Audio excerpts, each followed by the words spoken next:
The day my daughter returned, the sky above our colony world burned violet, the same color that the Empress's flagship cast whenever it descended through the atmosphere.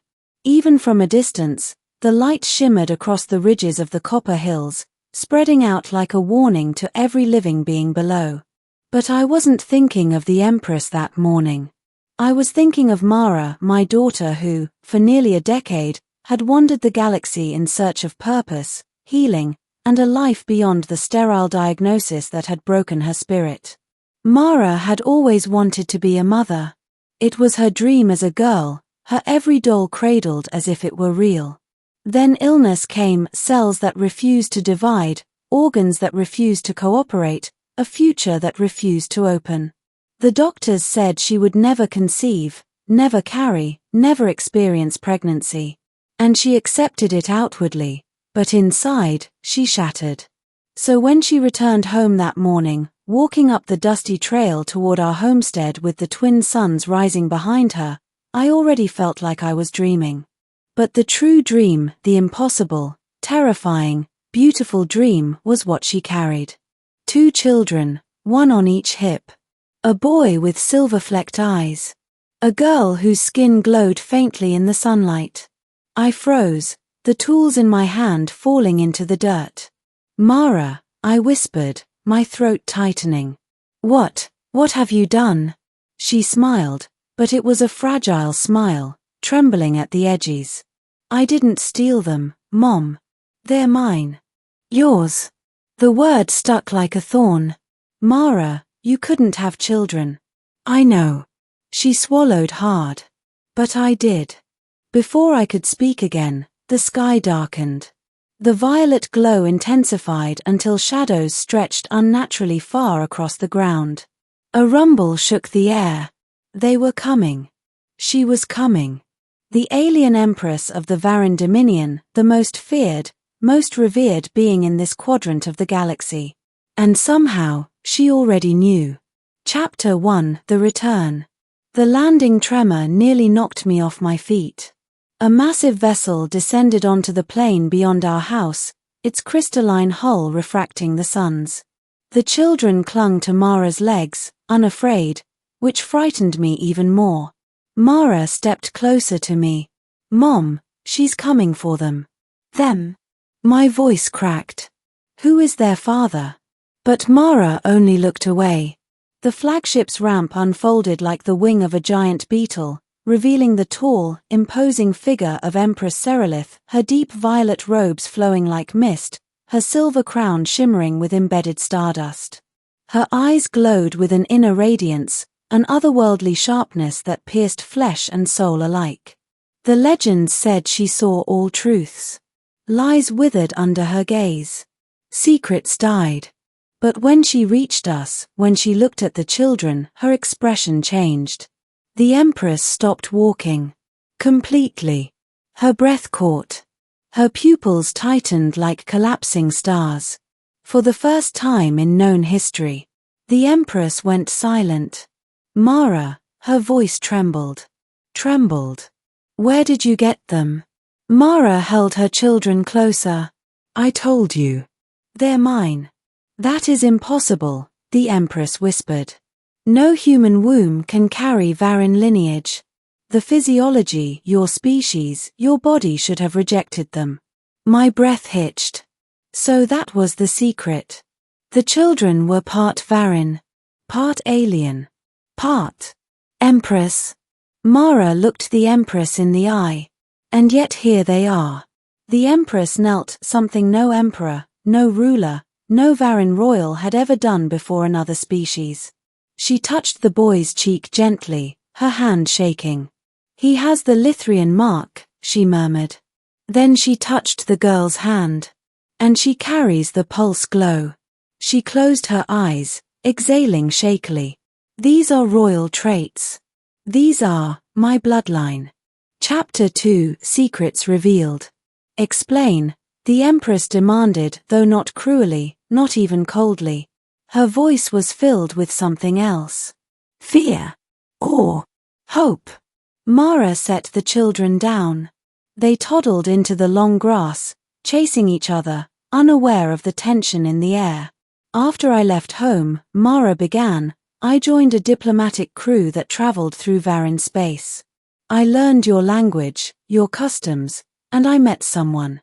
The Empress stiffened. A royal soldier, Mara continued softly. His name was Silo.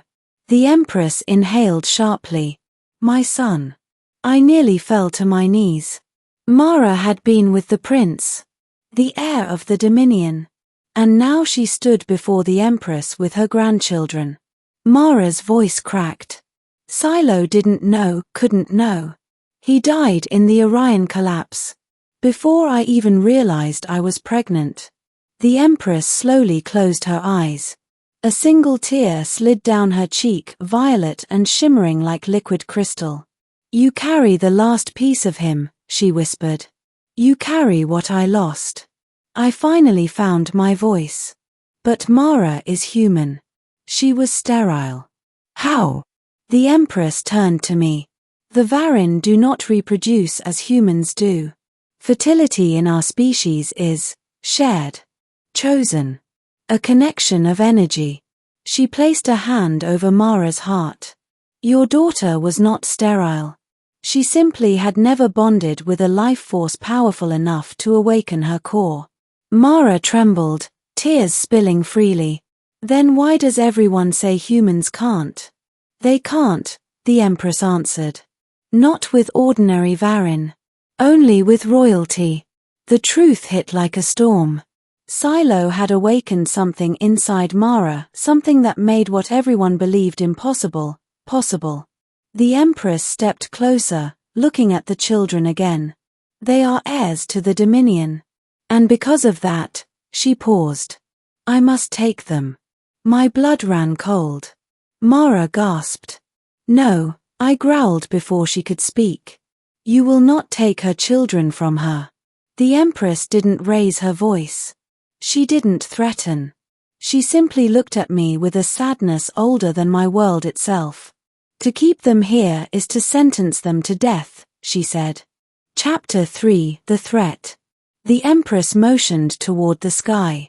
One by one, additional vessels uncloaked, surrounding our valley. Varin soldiers stepped out armored, armed, disciplined. But they kept their distance, not daring to approach the Empress in her moment of vulnerability.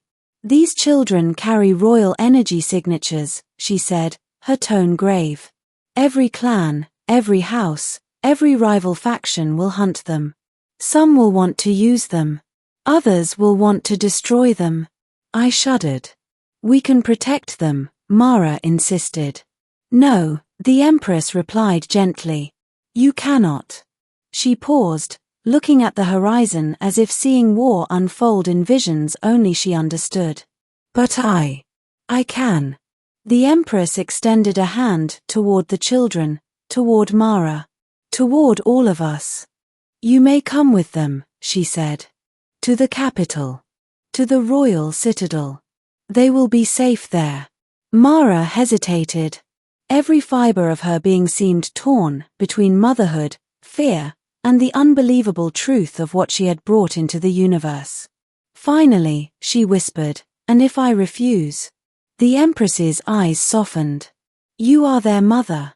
I will not take them by force. But then her gaze hardened.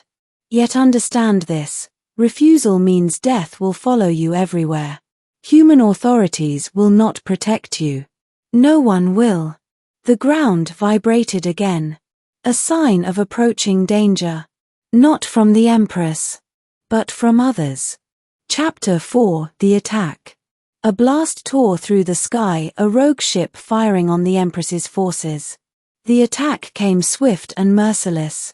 These weren't Varin soldiers. They were hunters. Rebels. Traffickers of royal blood. They'd come for the children. Mara, I screamed. The Empress reacted first, throwing a shimmering energy shield around us. The air rippled with heat as beams struck it, dispersing harmlessly into mist. Take the children inside, she commanded. Mara grabbed them and ran toward the house. I followed, but the Empress did not. She walked forward instead, toward the enemy fire. And then she unleashed her power. Violet light erupted from her palms, splitting the sky. The enemy vessels broke apart like fragile glass. The ground trembled beneath her anger, beneath the force of a mother defending what remained of her family. Within minutes, the attack ended. The Empress stood in the settling smoke, breathing hard, her robes torn, her crown dimmed. But she was alive. And she had won. When she returned to the house, Mara stepped outside, clutching the children. "Is this what their life will be?" Mara cried. "Running, fighting, hiding." The Empress looked painfully honest. "Yes. Unless they came with her." Chapter 5: The Decision. Night fell. The skies cleared. The valley glowed under starlight. We sat around our kitchen table, me, Mara, the children asleep on her lap, and the Empress across from us. She looked smaller somehow. Not weaker, just more real. "Mara," she said softly, "I cannot undo what fate has given. But I can protect it. I can protect you." "Why?" Mara whispered. "Because you are family." The word hit her like a blow. The Empress reached out, brushing a lock of hair from Mara's face, an intimate gesture, motherly in a way that felt almost human. "My son loved you," she said. "And he gave you something precious. Something I will not lose." Silence settled between us. A heavy, aching silence. Mara finally looked at me. Her eyes asked a question without speaking. And I nodded. Because as much as it tore me apart, I understood. "You have to go with her," I whispered. She swallowed hard, tears slipping down her cheeks. "I don't want to leave you." "You're not leaving me," I said, forcing a smile. "You're protecting your children." The Empress stood. Her presence filled the room like a rising star. "We depart at dawn," she said. "You will have a place in the citadel. A home. A life worthy of them." Chapter 6: The Departure. Sunrise came slow, bleeding gold across the valley. The Empress's flagship hummed softly, its doors open, its inner lights warm and inviting. Mara hugged me for a long time. Her children hugged my legs, not understanding what was happening. "I'll come visit," she promised through tears. "You'd better," I whispered back. The Empress watched quietly, respectfully. When Mara finally stepped inside the ship, she turned one last time. "Mom, thank you." "For what?" "For believing in the impossible." The ship's doors closed. Light gathered around its hull. And then, with a soft rumble, it rose into the sky. Higher, higher, until it disappeared into the dawn. I stood alone in the field, watching the empty sky. My daughter, once broken, once sterile, was now a mother of royal heirs, protected by the most powerful being in the galaxy. And though my heart ached, I felt something else too. Pride. Hope. A strange, humbling gratitude to the universe. Because sometimes, the impossible is not a miracle. Sometimes it is destiny. And Mara had found hers.